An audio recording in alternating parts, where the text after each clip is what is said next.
I can contour the internal side of the ridge to create the same spacing of the wire above the tissue. Now, a lot of people will say, well, you're not going to see it. It doesn't matter, right? Just put it in there somewhere. There's a lot of things that have to go on here. We got to get a denture tooth on top of the wire, butting up against the natural marginal ridge of the 3-4. We're going to put a strengthener wire in. So you got to be really kind of careful of where it's going to go. You just can't cavalierly throw it in. Now, I've also put it on the slightly on the inside of the ridge, so I can have room for my denture tooth on the buccal side. And then I would put some retentive tags. I wouldn't do any circles because there's not enough room for a circle. So I'll do a couple of zigzags, so to speak, to increase the mechanical retention of the wire in the denture base. And then I can lute that down.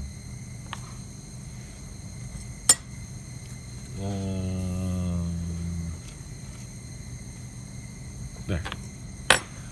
So we need our handpiece. We need our rubber wheels, rubber points for the tips. We need our pliers.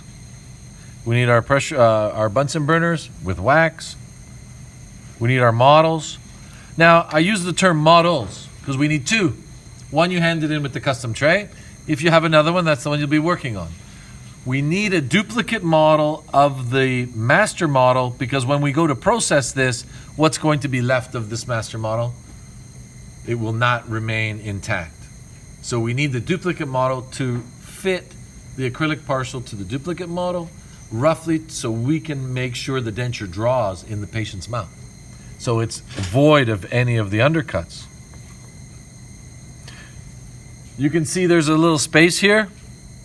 I brought the clasp touching the tooth at least to the distal buccal line angle right here. And then I laid off. I'll go and I'll do the other wire on the other side, which I did while I was waiting for you to. Yeah, it's like the Pasquale's cooking show. Everything's done. Except there's no red wine, like Pasquale has.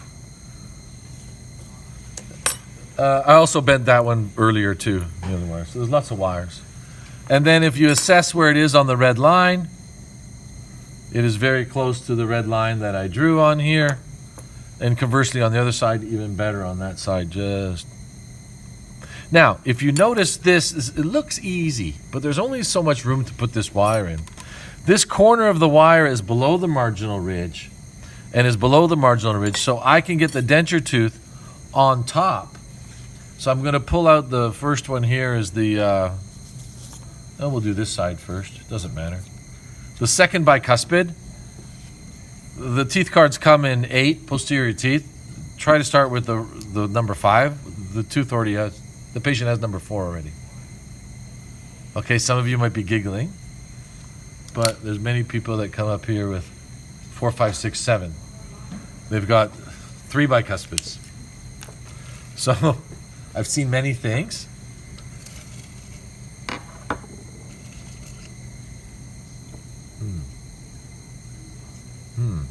Oh, there it is. I think this tapered burr would work best for, we'll zoom out again here. You can use differentiation of different, well, you can use a more tapered one if you want, burr, up to you. But the ideal is I need to trim the tooth to get it adjacent to the prosthetic 4, to the natural clinical crown 4. But you can see I'm hitting the wire, so I've got to make room for that wire under there. Again, a visual spatial exercise. I need to guesstimate how much room I need with... I'm sorry. I was using the phone here as my screen thing. Don't get a whole sheet of wax and blob it on. Try to use a minimalist amount so you can see where you may be binding. Again, there's no opposing dentition. It's not mounted. So I want you to idealize the plane of occlusion. Whoops, easy now. I want you to idealize the plane of occlusion. Naturally, we want it down the ridge to line up with 4. but there is some leeway. Because there is no occlusion, you have some leeway.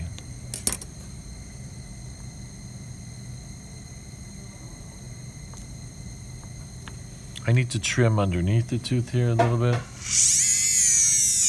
I'm almost creating a little channel for the wire to come into the denture tooth. As you can see, I've notched it out, if you can, just a little bit on that position there. You can see there's a notch on the denture tooth.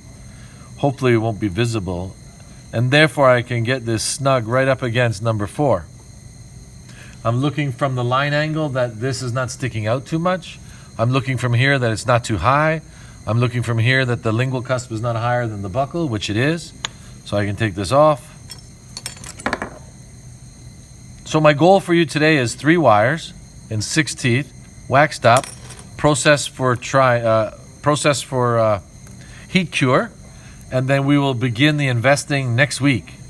So you have 4 hours today.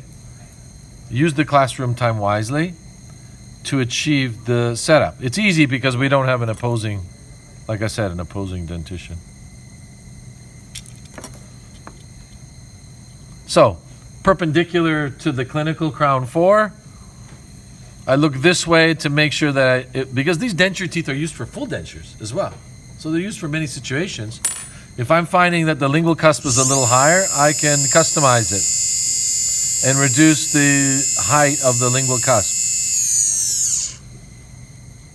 So it's in line. And then go all the way down and do number 6 and 7. But before doing that, I want to introduce one more thing you're going to bend on this project, and it's a strengthener here. This here will maintain or give the partial denture some strength to it. It also, though, sometimes with the partials ill-fitting will create a fracture point. Because when there's a wire inside the acrylic, it tends to break where that wire is, the retentive tag. And this is also a processing. So I need to bend this like a lingual bar, strengthener, kind of like ortho class. And it's very dead soft. You can bend it by hand, or you can bend it with pliers. But everybody can see that this is the angle of my lingual sulcus. The spatula is at the angle of the lingual sulcus. This here is at 90 degrees. I need to angle it off this way. So you can hold it with your pliers and then bend these down to get that 45 or 30 degree angle. So it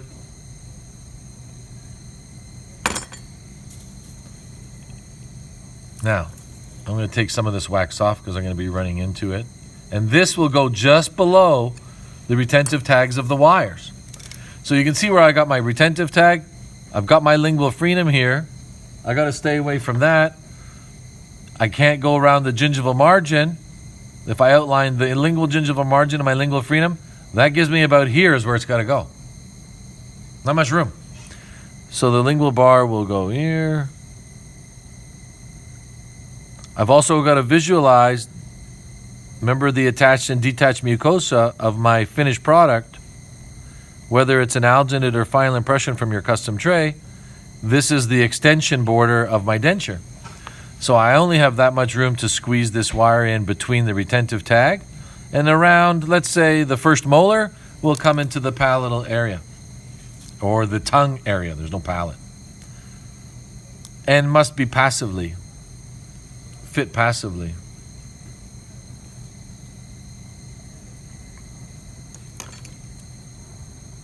Because we're going to be investing this wire in the denture, it has to have these retentive tags, which will come very clear to you. Maybe they're a little bit long. Sorry, I'll just cut them off.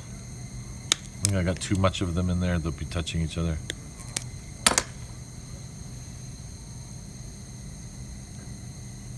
And this will fit in here something like this. So it is at a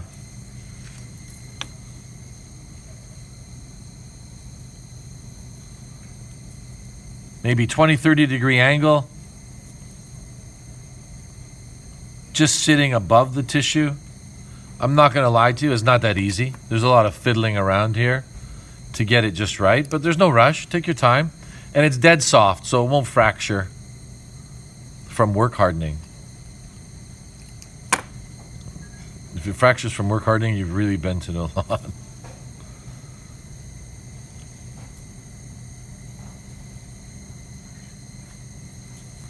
And then I'm going to wax this into place as well.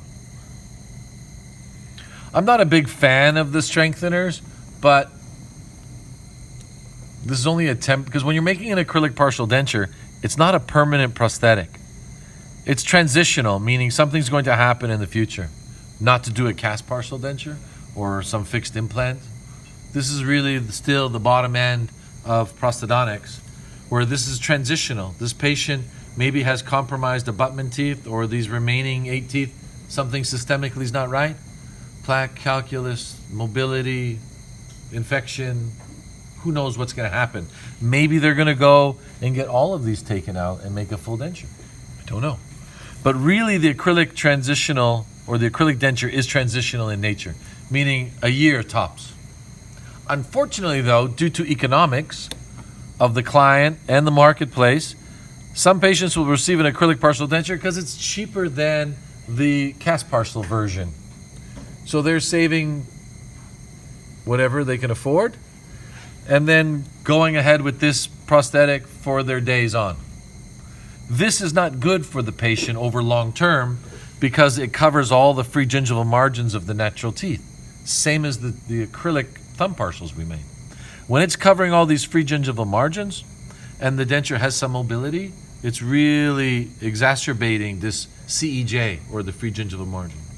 Basically stripping the tissue off and periodontal ligaments over time, not in a day. Further compromising the remaining teeth. Now, naturally in dentistry, you should try to preserve what the patient has and not do harm with what they have left. Just replace what's missing. But if I'm a gambling man, the patient's already missing 6 teeth. Chances are, what do you think? They might lose more unless their hygiene is completely resurrected.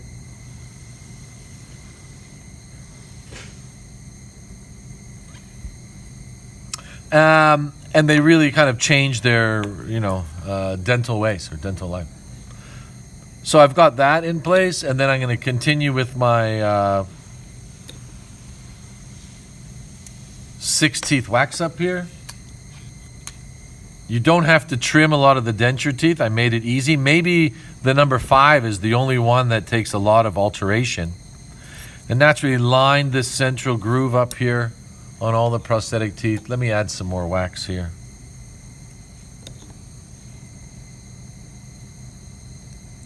Now what's going to happen are those retentive tags of the strengthening bar will stick out into the tongue space. They will stick out into the tongue space through my wax up. And then we're going to talk about next week if we're going to hold that down or draw it. If you think of full dentures, holding and drawing, what you're going to do with these 2 retentive tags into the tongue space.